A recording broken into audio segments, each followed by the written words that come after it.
Bismillahirrahmanirrahim. Assalamualaikum warahmatullahi wabarakatuh. Berjumpa dengan kami kelompok 1, Dewi Wardikasari, Nurekawani Dwi Warni, Siti Mardia, Dwi Sinti Artika, dan Aan Latifah dalam channel Akuntansi SMKTN, belajar akuntansi lebih mudah. Dalam video ini kita akan membahas cara membuat jurnal khusus perusahaan dagang dengan lengkap dan benar. Untuk Anda yang saat ini masih kebingungan dalam membuat jurnal khusus perusahaan dagang, atau untuk Anda yang saat ini belum bisa membuat jurnal khusus perusahaan dagang, silakan tonton video ini sampai selesai agar Anda dapat membuat jurnal khusus perusahaan dagang dengan tepat. Teman-teman, perlu diketahui bahwa jurnal khusus ada 4 jenis. Yang pertama, jurnal khusus penjualan. Yang kedua, jurnal khusus penerimaan kas. Yang ketiga, jurnal khusus pembelian. Dan yang keempat, jurnal khusus pengeluaran kas. Nah, untuk keempat jurnal khusus tersebut mencatat transaksi-transaksi yang sejenis sesuai dengan fungsi dari jurnal khusus tersebut. Sedangkan apabila ada transaksi keuangan yang tidak bisa dicatat ke dalam keempat jurnal khusus tersebut, maka bisa dicatat ke dalam jurnal umum. Untuk jurnal khusus penjualan ini hanya digunakan untuk mencatat transaksi penjualan yang dilakukan secara kredit. Bagaimana jika ada transaksi penjualan yang dilakukan secara tunai? Untuk transaksi penjualan yang dilakukan secara tunai, maka dicatat ke dalam jurnal khusus penerimaan kas. Untuk format jurnal khusus penjualan, yaitu kolom pertama ada tanggal, kolom yang kedua ada keterangan, kolom yang ketiga ada syarat pembayaran, kolom yang keempat ada ref, dan kolom yang terakhir ada kolom debit dan kredit, di mana debitnya yaitu piutang dagang dan kreditnya yaitu akun penjualan. Juga bisa menambahkan satu kolom lagi, yaitu kolom nomor faktur. Namun dalam jurnal khusus penjualan di sini kita tidak menambahkan kolom faktur karena dalam transaksi keuangan yang terjadi pada ilustrasi soal yang kita bahas tidak disebutkan nomor fakturnya. Jurnal khusus yang kedua yaitu jurnal khusus penerimaan kas. Jurnal khusus penerimaan kas adalah jurnal khusus yang digunakan untuk mencatat transaksi-transaksi keuangan penerimaan uang tunai. Jadi, jurnal khusus penerimaan kas ini hanya untuk mencatat transaksi yang mengakibatkan adanya aliran kas masuk ke kita. Contoh dari transaksi keuangan yang mengakibatkan aliran kas masuk ketika jurnal khusus yang kedua yaitu jurnal khusus penerimaan kas. Jurnal khusus penerimaan kas adalah jurnal khusus yang digunakan untuk mencatat transaksi-transaksi keuangan penerimaan uang tunai. Jadi, jurnal khusus penerimaan kas ini hanya untuk mencatat transaksi yang mengakibatkan adanya aliran kas masuk ke kita. Contoh dari transaksi keuangan yang mengakibatkan aliran kas masuk ke kita yaitu penjualan secara tunai. Dengan adanya penjualan tunai, maka kita mendapatkan uang yang berasal dari hasil penjualan yang telah kita lakukan. Contoh lain yaitu adanya pelunasan piutang dari customer. Nah, dengan adanya pelunasan piutang, maka uang kas kita akan bertambah atau uang tunai kita bertambah. Kemudian transaksi lainnya yang mengakibatkan uang kas masuk yaitu adanya pendapatan lain-lain. Contoh dari pendapatan lain-lain misalnya pendapatan bunga. Contoh lainnya yaitu misalkan adanya penjualan peralatan atau mesin yang sudah tidak terpakai lagi oleh kita. Contoh lain untuk transaksi keuangan yang menyebabkan kita memperoleh uang tunai yaitu penjualan perlengkapan yang sudah tidak terpakai lagi. Jadi, dengan kita menjual perlengkapan yang sudah tidak terpakai lagi oleh operasional kita, maka kita akan mendapatkan uang tunai. Nah, itulah beberapa contoh dari transaksi keuangan yang mengakibatkan uang tunai masuk ke dalam perusahaan kita.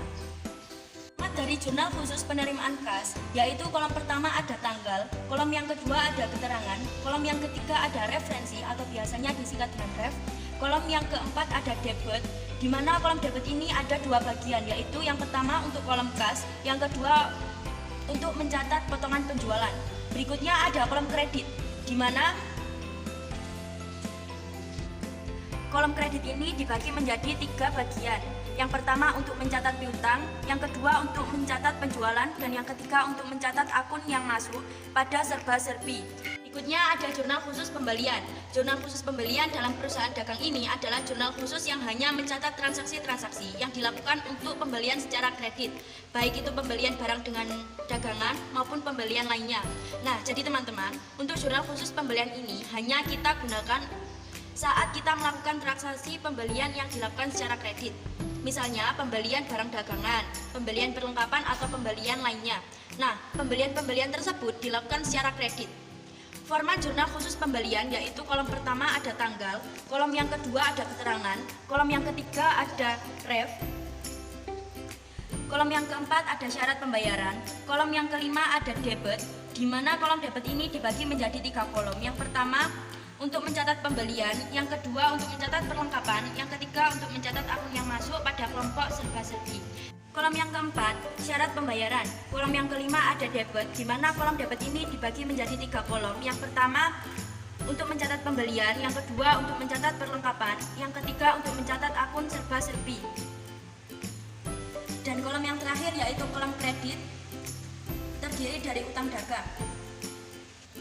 Jurnal khusus berikutnya yaitu jurnal khusus pengeluaran kas. Jurnal khusus pengeluaran kas dalam perusahaan dagang ini adalah jurnal khusus yang hanya digunakan untuk mencatat transaksi keuangan yang mengakibatkan kas keluar atau mengakibatkan uang kita keluar. Contoh dari transaksi keuangan yang dicatat dalam jurnal khusus pengeluaran yaitu transaksi pembelian barang dagangan yang dilakukan secara tunai. Contoh lain yaitu transaksi pelunasan hutang atau bisa juga transaksi pembayaran berbagai biaya operasional atau pembayaran beban. Format jurnal khusus pengeluaran kas yaitu kolom pertama ada tanggal, kolom yang kedua ada keterangan, kolom yang ketiga ada referensi atau biasanya disingkat dengan ref, kolom yang keempat ada kolom debit yang terdiri dari kolom pembelian, kolom utang dagang, kolom serba-serbi. Dan yang terakhir ada kolom kredit yang terdiri dari kolom kas dan potongan pembelian. Nah teman-teman, apabila ada transaksi keuangan yang tidak bisa dicatat ke dalam keempat jurnal khusus yang telah saya terangkan tadi, maka transaksi keuangan dicatat di dalam jurnal umum. Jurnal umum di sini adalah jurnal umum yang sama ketika kita mempelajari akuntansi jasa. Contoh transaksi keuangan yang dicatat ke dalam jurnal umum perusahaan dagang yaitu adanya retur penjualan, di mana saat penjualan barang dagangan dilakukan secara kredit. Contoh lain yaitu retur pembelian, di mana saat pembelian barang dagangan tersebut dilakukan secara kredit. Nah, kita tadi sudah mengenal jurnal khusus dan jurnal umum dalam perusahaan dagang. Sekarang kita akan membuat jurnal khusus perusahaan dagang berdasarkan ilustrasi soal yang telah saya siapkan.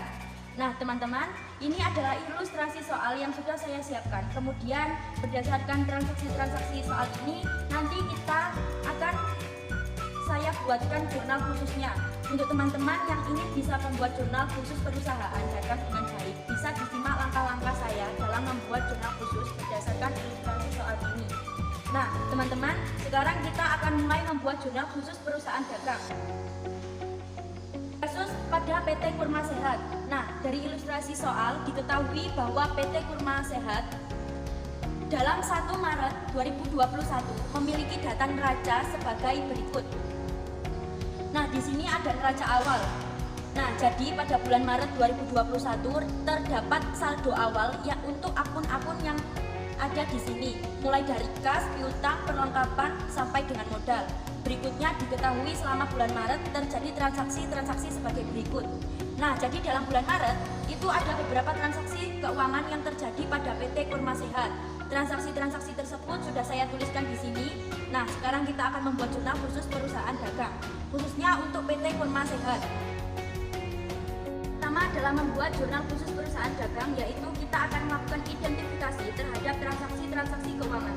Setelah kita identifikasi, maka kita kelompokkan ke dalam transaksi yang ditulis atau dicatat di dalam jurnal khusus penjualan, atau kelompok transaksi yang dicatat untuk jurnal khusus pembelian, ataukah kelompok transaksi yang dicatat pada jurnal penerimaan kas, atau kelompok transaksi yang harus dicatat pada jurnal pengeluaran kas, ataupun justru malah kelompok transaksi yang dicatat pada jurnal umum. Nah, sebelum kita lakukan identifikasi terhadap transaksi-transaksi keuangan ini, saya berikan tips dulu bagaimana cara mengenali transaksi keuangan yang dilakukan keuangan ini. Saya berikan tips dulu bagaimana cara mengenali transaksi keuangan yang dilakukan secara kredit. Nah, jadi teman-teman, ciri-ciri transaksi keuangan yang dilakukan secara kredit dalam perusahaan dagang yaitu terdapat syarat, biasanya disebut juga termin pembayaran. Nah, syarat atau termin pembayaran contoh pada tanggal 1 bulan 3 ini yaitu 3 3/10 N per 30. Jadi teman-teman, apabila ada syarat pembayaran dalam sebuah transaksi keuangan, maka bisa dipastikan transaksi itu dilakukan secara kredit. Meskipun dalam soal ini tidak disebutkan secara jelas bahwa transaksi tersebut dilakukan secara kredit. Namun, apabila terdapat termin pembayaran atau syarat pembayaran, maka transaksi tersebut sudah dipastikan dilakukan secara kredit. Nah, sekarang kita mulai melakukan identifikasi dan pengelompokan diri transaksi keuangan ini. Untuk tanggal 1, kita lihat tanggal 1, dibeli barang dagangan, di sini ada termin pembayaran atau syarat pembayaran. Berarti ini dilakukan secara kredit. Jadi tanggal 1 bulan 3 ini adalah pembelian barang dagangan secara kredit. Kita tulis di jurnal pembelian. Nah, kita ingat lagi bahwa segala transaksi pembelian yang dilakukan secara kredit maka harus dicatat pada jurnal pembelian. Sehingga tanggal 1 bulan 3 ini saya kelompokkan ke dalam transaksi yang masuk pada jurnal khusus pembelian. Saya singkat menjadi JPB. Berikutnya tanggal 2, diterima pelunasan piutang dalam toko Usman. Diterima pelunasan piutang berarti kita menerima uang tunai. Maka ini masuk pada jurnal penerimaan kas. Saya singkat JKM, jurnal kas masuk. Selanjutnya pada tanggal 3, dibayar sisa utang yang lalu pada FA Abdullah sebesar 5.600.000 dengan mendapat potongan pembelian 2%. Ini pembayaran utang, berarti kita catat dalam jurnal pengeluaran kas. Mengapa? Karena kita mengeluarkan uang tunai. Saya tulis di sini JKK, jurnal kas keluar. Berikutnya tanggal 4 bulan 3, dijual barang dagangan. Nah, di sini ada syarat pembayaran 2/10 N per 30. Berarti penjualan barang dagangan ini dilakukan secara kredit. Maka kita ingat lagi, semua transaksi pembayaran kredit maka harus dicatat ke dalam jurnal khusus penjualan. Saya tulis di sini jurnal khusus penjualan. Saya singkat JPJ. Tanggal 5, dibeli dari CF Hamzah sebesar 5.500.000 dengan syarat. Ini ada syarat pembayaran 2/10 N per 30. Berarti pembelian ini dilakukan secara kredit.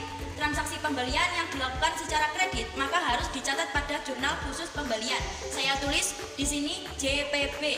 Tanggal 8, dijual barang dagangan pada toko Hasan. Ini ada syarat pembayaran. Berarti penjualan barang dagangan ini dilakukan secara kredit. Saya tulis jurnal penjualan JPB. Karena transaksi penjualan secara kredit harus dicatat ke dalam jurnal penjualan. Berikutnya tanggal 9, diterima pelunasan piutang dari toko Ali sebesar 3.500.000. Berarti kita menerima uang tunai, jadi ini sebagai jurnal penerimaan kas. Saya singkat JKM. Selanjutnya tanggal 10, dikirim nota kredit pada toko Hasan sebesar 4 juta rupiah karena tidak sesuai pesanan. Nah, transaksi tanggal 10 di sini ada kata nota kredit. Istilah nota kredit ini bermakna bahwa kita telah melakukan retur penjualan yang dilakukan secara kredit. Retur penjualan yang menjualnya dilakukan secara kredit ini tidak bisa dimasukkan ke dalam jurnal khusus manapun. Sehingga pencatatan untuk tanggal 10 ini dilakukan pada jurnal umum. Saya singkat JU. Berikutnya tanggal 12 bulan 3, diterima pembayaran dari toko Usman untuk penjualan tanggal 4. Diterima pembayaran berarti kita menerima uang kas tunai. Nah, jadi transaksi ini dicatat pada jurnal penerimaan kas. Saya singkat JKM, jurnal kas masuk atau jurnal penerimaan kas. Transaksi selanjutnya yaitu tanggal 13, dibayar pada CV Hamzah pembelian tanggal 5 Maret. Dibayar berarti kita mengeluarkan uang tunai untuk membayar. Jadi transaksi tanggal 13 kita catat pada jurnal pengeluaran kas. Saya singkat JKK. Transaksi tanggal 15, dijual tunai barang dagangan senilai 2 juta rupiah. Penjualan barang dagangan secara tunai berarti kita menerima uang kas dari hasil penjualan. Maka dicatat dalam jurnal penerimaan kas. Saya singkat JKM. Tanggal 16, dibeli tunai barang dagangan senilai 3.750.000 rupiah. Pembelian secara tunai berarti kita mengeluarkan uang tunai. Jadi transaksi tanggal 16 ini kita catat pada jurnal khusus pengeluaran kas. Saya singkat JKK. Berikutnya tanggal 17, dikembalikan barang yang terbeli karena rusak senilai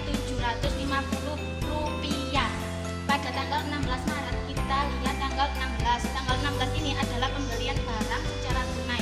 Nah, pada tanggal 17 dikembalikan barang dagangan yang karena rusak senilai Rp750. Berarti karena barang dikembalikan kepada penjualannya, maka kita menerima uang tunai. Nah, berarti transaksi pada tanggal 17 ini kita masukkan pada kelompok jurnal penerimaan kas. Jurnal kas masuk saya singkat JKM. Tanggal 18 dijual pada PT Hussein barang dagangan senilai 3.800.000 dengan syarat. Nah, ada kata-kata dengan syarat. Tanggal 18 dijual pada PT Hussein barang dagangan senilai 3.800.000 dengan syarat. Nah, ada kata-kata syarat, berarti penjualan ini dilakukan secara kredit. Transaksi penjualan barang dagang secara kredit maka dikelompokkan dalam jurnal penjualan. Saya singkat JPJ. Tanggal 19 dibeli dari FA Abdullah barang dagang 3.100.000 dengan syarat. Nah, ada kata-kata syarat, maka ini dilakukan secara kredit. Jadi tanggal 19 ini pembelian yang dilakukan secara kredit, transaksi pembelian secara kredit maka dicatat dalam jurnal khusus pembelian. Saya singkat JPB. Tanggal 20 diterima kembali barang dagang yang terjual tanggal 15 Maret karena rusak senilai Rp300. Kita lihat tanggal 15 Maret. 20 diterima kembali barang dagang yang terjual pada tanggal 15 Maret karena rusak senilai Rp300.000. Kita lihat tanggal 15 Maret. Tanggal 15 Maret dijual tunai barang dagang. Nah, kita telah menjual barang dagang pada tanggal 15 Maret. Dan pada tanggal 20 diterima kembali dari pelanggan kita karena barang dagang yang telah kita jual itu rusak sebagian senilai Rp300.000. Berarti kita mengeluarkan kas karena adanya pengembalian barang dagangan dari pelanggan. Jadi transaksi tanggal 20 ini data jurnal khusus pengeluaran kas saya singkat JKK. Kedua, dijual barang dagang pada toko Usman senilai Rp3.300.000. Syarat, ada kata-kata dengan syarat, berarti kita dilakukan secara kredit. Jadi transaksi tanggal 22 adalah transaksi penjualan barang dagang secara kredit. Dan transaksi penjualan barang dagang secara kredit ini harus dicatat pada jurnal khusus penjualan. Saya singkat JPJ. Berikutnya transaksi tanggal 25 dikembalikan barang dagang yang dibeli tanggal 23 Maret karena tidak sesuai dengan pesanan nilai Rp600.000. Kita lihat pada tanggal 23 pembelian dari CF Hamzah barang dagang secara kredit. Nah, jadi pada tanggal 23 ini telah membeli dari CF Hamzah barang dengan cara kredit. Nah, tanggal 25 ternyata sebagian barang yang telah kita beli itu rusak, maka kita kembalikan kepada toko Hamzah. Jadi ini adalah retur pembelian secara kredit. Retur pembelian secara kredit ini dicatat pada jurnal umum karena tidak bisa dicatat pada tanggal jurnal khusus manapun. Berikutnya transaksi pada tanggal 26 dibayar hutang pada PT Abu Bakar senilai Rp4.500.000 dan dibeli kembali barang dagang di PT Abu Bakar senilai Rp1.800.000 dengan syarat. Dalam ini ada dua buah transaksi. Transaksi yang pertama yaitu pembayaran hutang. Pembayaran hutang berarti dicatat pada jurnal pengeluaran kas. Karena kita mengeluarkan kas, saya singkat JKK. Sedangkan transaksi yang kedua yaitu transaksi pembelian secara kredit. Karena di sini ada syaratnya. Nah, transaksi pembelian barang dengan dagang secara kredit dicatat pada jurnal pembelian saya singkat JPB. Ya, transaksi tanggal 27 bulan Maret dibeli tunai perlengkapan kantor senilai Rp12.000 dan perlengkapan toko senilai Rp25.000.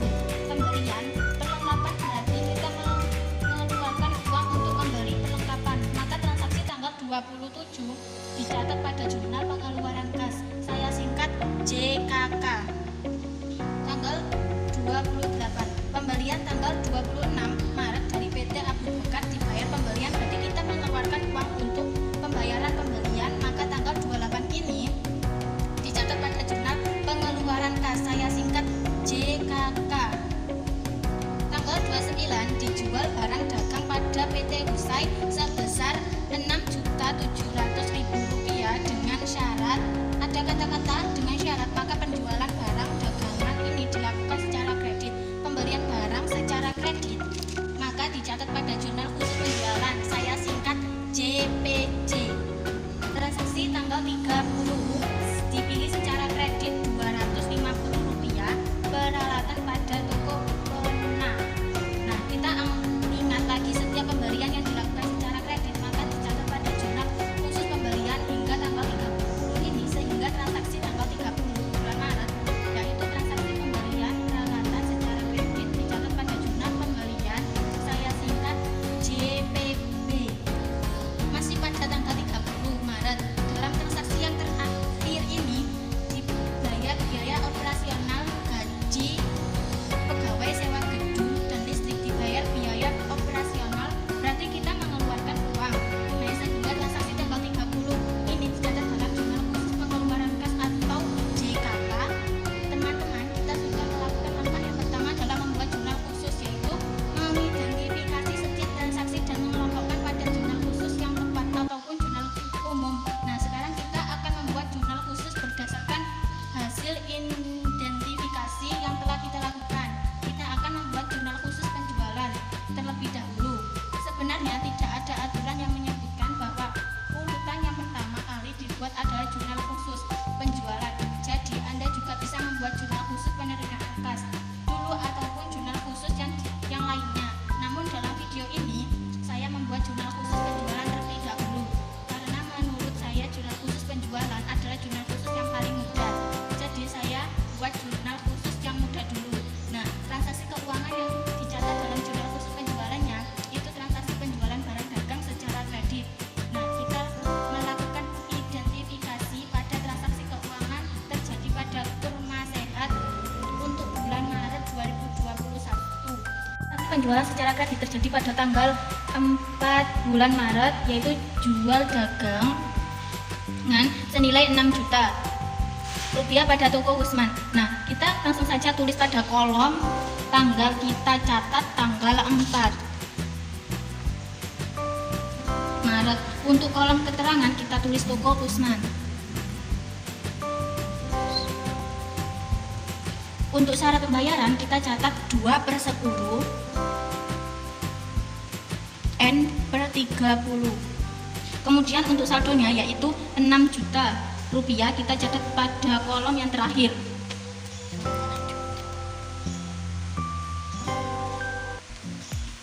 Nah, jadi teman-teman, saldo untuk piutang dagang dan saldo penjualan sama, yaitu 6 juta rupiah.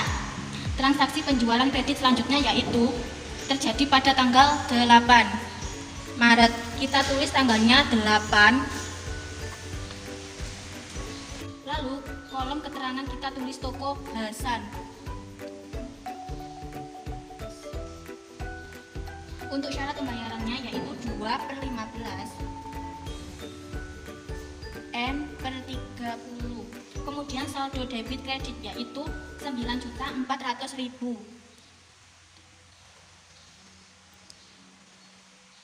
rupiah. Transaksi penjualan berikutnya terjadi pada tanggal 18. Nah, pada kolom tanggal kita tulis tanggal 18. Pada kolom keterangan kita tulis PT Busai. Untuk syarat pembayarannya yaitu 2/10 dan N/30. Kemudian untuk saldo debit dan kreditnya piutang dagang dan penjualannya yaitu sebesar 3 juta rupiah. Transaksi penjualan berikutnya terjadi pada tanggal 22. Untuk kolom tanggal kita tulis tanggal 22.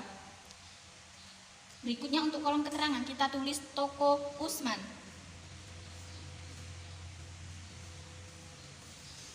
Untuk kolom syarat pembayaran kita tulis 3/10 dan N/30.